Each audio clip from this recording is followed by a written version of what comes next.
कायेन वाचा मनसापि पातकम नित्यम प्रकुर्वन्ति सठा हटे ने। मन वचन और कर्म से अनजान में जो गलतियां हो जाती हैं, श्रीमद् भागवत की कथा ऐसी है उसे वो समाप्त कर देती है। उसके संदर्भ में ये प्रमाण बता दिया गया। एक आत्मदेव नाम के ब्राह्मण, उनकी घरवाली बड़ी खतरनाक थी। भगवान ऐसी घरवाली किसी को न दे। उसका नाम था धुंधुली।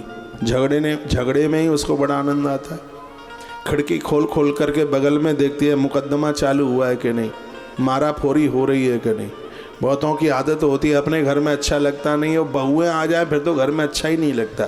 सास माँ डुल्लू हो जाती है, कभी जा घर में, कभी बा घर में, कभी तीसरे घर में, कभी चौथे घर में। अरे बहू आ गई है काम करने को तो कम्बल लेके सो जाओ, ज़्यादा इधर उधर बैठोगे, ज़्यादा दुनिया भर की चुगली करोगे। क्या उसकी कहोगे वो ऐसी है, बाकी बहू ऐसी है, बाकी सास ऐसी है, बाकी दौरानी ऐसी है, बाकी जेठानी ऐसी है। पूरी की पूरी डुकरिया पुराण आपको कंठस्थ है। तो कम्बल लेकर के सो जाओगे तो डुकरिया पुराण से तो बच जाओगे। हैं सबकी बुराई, ये तो मुझे भी, मैं भड़का नहीं रहा हूँ, कभी मुझे भी, मैं तो कभी कभी कहता हूँ मैया जी जितना टेस्ट तुम बहू की बुराई करने में ले रही हो, इतना तो टेस्ट शायद तुम्हें कुल्फी में भी नहीं मिलता होगा। थोड़ा उस बहू की बड़ाई करके भी तो देखिए कितना स्वाद मिलेगा, कुल्फी फीकी हो जाएगी। कभी उसकी बड़ाई भी, खैर आप ऐसी नहीं है, आप अपने ऊपर मत लेना कोई बात। धुंधुली का मतलब है जो दूसरे के घर में युद्ध करा दे, उसे धुंधुली कहते हैं। जो अज्ञान की परत में ढकी हुई है वो धुंधुली है। वो घर में बहुत झगड़ा करती है, बहुत कलह करती है, घर में खाती बहुत है, दिन भर खाती ही रहती है। बहुतों को आदत होती है। और ये देखो पूरा दिन मुंह चलता रहेगा नंदी की तरह, कभी मुंह में नमकीन डाल ली, कभी मुंह में मूंगफली डाल ली। इस समय सर्दी चल रही है, मुरैना ग्वालियर की गजक बड़ी बिक रही है, तो जैसे ही टुकड़ा तोड़ा डाला मुंह में, फिर कहते हम कुछ खाते ही नहीं, पता नहीं क्या खाएंगे। हैं पूरा दिन मुंह चलता रहता है, पूरे दिन तो अशुद्ध रहते हैं, मुंह जूठा रहता है। जूठे मुंह से आप तुलसी नहीं तोड़ सकते, जूठे मुंह से आप फूल नहीं तोड़ सकते, जूठे मुंह से आप भगवत स्पर्श नहीं कर सकते, जूठे मुंह से आप आरती नहीं ले सकते। मुंह की शुद्धता स्वच्छता होनी चाहिए। लेकिन धुंधली वह है कि ये सब चीज़ें उसके जीवन में शुद्धता है ही नहीं बिल्कुल।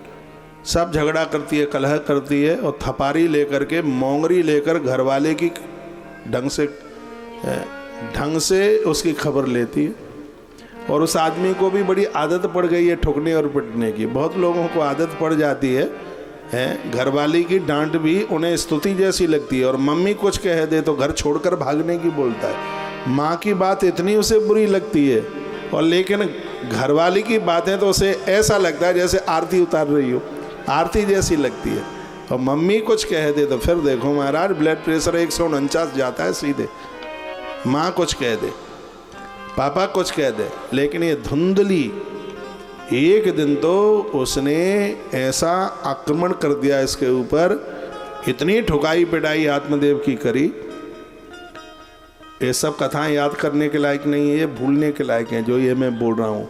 अब आप सोचें भागवत में लिखा है धुंधली ने अपने आदमी की पिटाई करी, तो थोड़ी मैं भी खबर ले लूँ है तो ये याद करने को लायक नहीं है, ये भूलने के लायक है। तो आदमी इतना परेशान था कि मरने के लिए चल पड़ा, आत्महत्या करने के लिए निकल गया घर से। और आत्महत्या करना ये जीवन का कोई समाधान नहीं है। अपनी जिंदगी के साथ संघर्ष करो, कभी सोचो ही मत कि हमें ऐसा भी करना है। क्यों गरुड़ पुराण में लिखा है जो आत्महत्या करके जहर खाकर फांसी लगा करके मरे हैं, उनकी मौत पर तो आंख में से आंसू भी नहीं गिरना चाहिए, उनके अंतिम संस्कार में भी नहीं जाना चाहिए। ये गरुड़ पुराण में ये लिखा हुआ। हाँ, ये बिल्कुल भी ठीक नहीं है। माताओं सहनशीलता होनी चाहिए। आप ही ज़्यादा धमकी दे देते हैं, कुछ थोड़ा सा कुछ हुआ धमकी दे दी, चूहा मार दवाई, ये हाल धमकी दे दी मैं मायके चली जाऊंगी तू देखता रही है, हाल ही धमकी दे दी है उसको। तो आदमी यहीं पर आकर के परास्त हो गया है।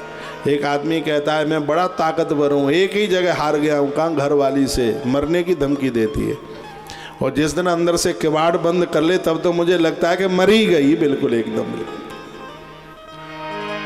ऐसा ना हो, कभी भी ना हो। भागवत इसका विरोध करती है, लेकिन धुंधली की मार से आत्मदेव इतना परेशान हुआ, वह आत्महत्या करने के लिए एक सरोवर के किनारे पहुंच गया। एकदा सध्वजो दुखाद ग्रहिम तक्ता वनम गतः मध्याह्ने तृषतो जाता तड़ागम समुपेयवान। दोपहर का समय था, एक सरोवर के किनारे डूबने के लिए पहुंच गया। बस मरने के लिए जा ही रहा था, गोता लगाने के लिए। इतने में ही वहां पर एक बाबा जी आ गए, महात्मा जी आ गए, और महात्मा ने कहा रुकिए रुकिए रुकिए रुकिए रुकिए रुकिए, बताइए बदम तुम सत्वरम मह्यम स्वस्थ दुखस्य कारण, दुख का कारण क्या है, क्या बात है। तो ब्राह्मण वाच, ब्राह्मण ने कहा कि मृमी मृषे दुखम पूर्व पापेन संचितम। गुरुदेव पता नहीं मेरा पूर्व का कौन सा पाप है कि मैं इतना परेशान हूँ कि मेरा अपमान घरवाली करती है, संतान हुई नहीं, पेड़ लगाए फल नहीं दिया, गैया पाली जिसने आज तक बछड़ा बछिया नहीं दिया, और मैं भी निपुत्री हूँ। अब सोचा कि संतान नहीं है, औलाद नहीं है, तो मर जाएं तो ही ज़्यादा ठीक है, इसलिए हम मरने के लिए आए। महात्मा जी उसका मुंह देखते रह गए, और ये अपना प्रवचन दे रहा है, कहता दिग्जीवितम प्रजाहीनम दिग्रम च प्रजाम बिना। क्या मतलब है उस राजा का जिसके पास प्रजा ही ना हो, तो क्या मतलब है उस मनुष्य का जिसके पास औलाद ही ना हो। मेरे औलाद नहीं है। पाल्यते या मया धेनु शाबंध्या सर्वता भवित, गैया पाली जिसने आज तक बछड़ा बछिया कुछ दिया नहीं। तो अब तो हमने सोच लिया है कि अब तो मर के ही रहेंगे। तो गुरुजी ने कथा सुनाई, मुंचा ज्ञान प्रजा रूपम बलिष्ठा कर्मणो गति। कहा भैया ये सब कर्मों का खेल है, ये संतान नहीं है, ये प्रारब्ध की कोई बात है। तो कहता है प्रवचन मत सुनाओ, या तो आशीर्वाद दो बच्चा हो जाए, और यदि ऐसा ना हुआ तो महात्मा जी अभी तुम्हारे सामने ही मैं मर जाऊंगा, आत्महत्या कर डालूंगा, मर जाऊंगा। आत्मदेव बोला। तो महात्मा जी ने कहा सप्त जन्म बदई चाहिए न पुत्रो नहीं पुत्री, 7 जन्मों तक तुम्हारे भाग्य में औलाद नहीं है, 7 जन्म तक औलाद नहीं है। तो आत्मदेव ने कहा हमारे भाग्य में ना है तो अपय में दे दे पद दे देव, नहीं तो हम मर ही जाएंगे। अब महात्मा ने मन में यह विचार किया कि ये मर गया आंखों के सामने तो उसका पाप मुझे लगेगा, क्योंकि पाप करने से ही पाप नहीं, पाप कर्म होते हुए हम देख भी लें तो हमें कुछ % में पाप का अधिकारी बनना ही पड़ता है। इसलिए कहा जाता है बुरा कहो मत, बुरा सुनो मत, और बुरा देखो मत। अब साधु महात्मा विचार करने लगे क्या करें। तो उसी समय उन्होंने अपनी झोली में से एक फल निकाला, पपीता। पपीते का फल बड़ा प्रभावी है, नारी के बाजपन को दूर कर देता है, डायबिटीज ना हो तो हर स्त्री पुरुष के लिए पपीता फायदा है। लेकिन इसको कभी दूध के साथ मत लेना, शरीर में कुष्ठ हो जाएगा। जो मांसाहारी लोग होते हैं वो मछली के साथ दूध नहीं लेते, और हम और आप जैसे लोग शाकाहारी जो लोग हैं वो कभी पपीता के साथ में दूध नहीं लेते, इन्फेक्शन होता है पूरी बॉडी में। इसलिए क्या कब कैसे खा लिया ये मैं तो नहीं रखता, कब क्या खाना चाहिए ये मैं तो रखता है। रात की मूली ठीक नहीं है, रात का दही बिल्कुल ठीक नहीं है। ये तो वही बात है, बैल तुआ और हमें सींग मार। हाँ, ये ध्यान रखिएगा कि कब क्या खाना है। बड़ा सुंदर सा पपीते का फल दिया और कहा घरवाली को खिला देना, तंदुरुस्त औलाद जन्म लेगी। आत्मदेव घर पर आए और धुंधली से कहा संत ने प्रसाद दिया है, यदि ये तू खा ले तो 9-10 महीने के बाद बड़ी अद्भुत संतान का जन्म होगा। तो धुंधली ने मन में विचार किया कि फलक्षेण गर्भस्याद गर्भेड़ो रवदष्टवः स्वल्पम भक्त तदोषी तदग्रहम कार्यम कथम भवेत। इस श्लोक का अर्थ है कि मैंने यदि फल खा लिया तो मेरा अन्न कम हो जाएगा। गर्भिणी नारी का अन्न कम हो ही जाता है, और यदि मेरा अन्न कम हो गया तो मैं दुबली हो जाऊंगी, और दुबली हो जाऊंगी तो घर का काम नहीं होगा, घर का काम नहीं होगा तो नौकर चाकर रखने पड़े, कार्यम कथम भवेत, घर का काम कैसे होगा, नौकरों को पैसा देना पड़ेगा। इसलिए भलाई इसी में ही है कि मुझे फल नहीं खाना। देवात धाटी मृजेत ग्रामे पलायत गड़बड़ी कथम, यदि गांव में आग लग गई। सुनिए कितने लोग नकारात्मक सोच वाले होते हैं। धुंधली कहती है गांव में लग गई आग तो हल्के फुल्के लोग तो गांव में छोड़ छाड़ करके भाग जाएंगे, हम इतने मोटे है गए होंगे कि हम पे तो भागो ही नहीं जागो, तो आग का प्रभाव हम पे ही होगा तो हम तो जाई गांव में जल के राख रह जाएंगे। तासों जब फल नहीं खावें तो ही ज़्यादा ठीक है, तो ही ज़्यादा बढ़िया है। फिर मन में ये विचारने करने लगी, तिर्यक चेदागतो गर्भस्तदा में मरणम भवेत। और कभी कभी तो बच्चों को जन्म देने वाली माँ की ही मौत हो जाती है, तो ये आपत हम काई क्यों करें, सो हमें ही मर जाएं। फिर हमें ही मर जाएंगे तो इतनी लपसी हमारी छूट जाएगी, कलाकंद छूट जाएगा, जो हमने खूब चुराए चुराए के हलुआ खाओ वो सगरो छूट जाएगो, बढ़िया गरम गरम निपनिया दूध की खीर वो उससे छूट जाएगी। मरी गए तो सभी छूट जाएगा। चटोरी बहुत ही धुंधली, बहुत ज़्यादा। तो यह मन में विचार करने लगी कि हमें बिल्कुल भी खाना ही नहीं है। फिर सोचने लगी कि हम तो गर्भिणी होकर प्रसूत का घर में पड़े रहेंगे, 100 बड़े में ननद जरूर आएगी और घर का कोई सामान चुरा के ले गई तो फिर क्या होगा। भाभीियों को ननद की बड़ी चिंता और ननद को भाभी की बड़ी चिंता होती है। ईश्वर ने ऐसा रिश्ता बनाया कि एक दूसरे की ही देखभाल में लगे रहते हैं पूरा जीवन भर।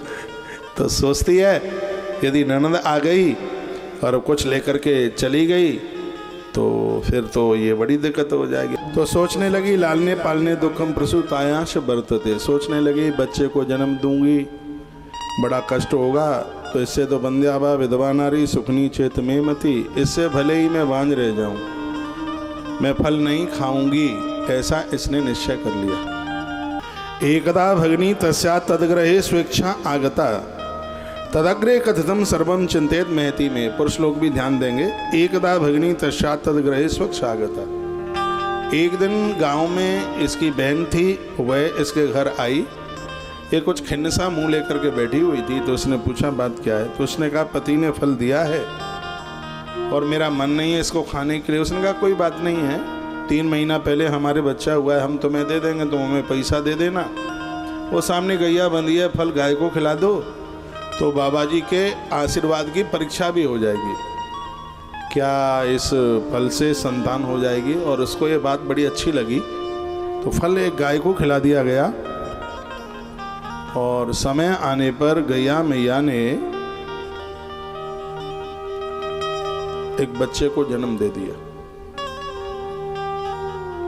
धुंधली की बहन ने 3 महीने पहले जो बच्चा हुआ था, उसका पति इसके घर आया, रात के समय दे के चला गया, पैसा लेके चला गया। सुबह इसने थाली बजवा दी, कहा बच्चा को लला को जन्म भयो है, आत्मदेव आए, अब 3 महीने का बच्चा तो बड़ा ही होगा। उसने कहा कि ये बालक इतना बड़ा कैसे है। धुंधली ने कहा कि महात्मा के प्रसाद से हुआ इसलिए जल्दी जल्दी बढ़ रहा है। अब आत्मदेव ने सोचा कि शायद ऐसा ही होगा, थोड़ा धीमे बजाइए, शायद ऐसा ही होगा, क्योंकि धुंधली है बुद्धि और आत्मदेव है मन। ये बुद्धि जैसे मन को समझा दे, यह मन वैसे ही समझ लेता है। सोचने लगा कि बिल्कुल ऐसा ही होगा। कहीं कहा कि आत्मदेव जीव है और धुंधली बुद्धि है, ये बुद्धि जैसे जीव को समझा दे, यह जीव वैसे ही मान लेता है। तो सोचा कि हमारा ही बच्चा होगा, ऐसा मन में विचार कर लिया। गौ माता ने बड़े सुंदर से बच्चे को जन्म दिया। गाय श्रद्धा का प्रतीक है। देखिए महात्मा लोग आशीर्वाद प्रसाद सबको दे रहे हैं, लेकिन यह आशीर्वाद का फल किसको मिलता है? जिन्होंने अपनी बुद्धि को गाय जैसा बना लिया है। श्रद्धा सात्विक धेनुस्वाई, जिनकी बुद्धि में सतोगुण होगा, श्रद्धा होगी, गुरुजनों के आशीर्वाद को, भगवत कृपा को वही संभाल पाएंगे। मंदिर में दुनिया जाती है, क्या सबके काम बन जाते हैं? नहीं। कुछ के क्यों बन जाते हैं? क्योंकि उनके पास श्रद्धा है।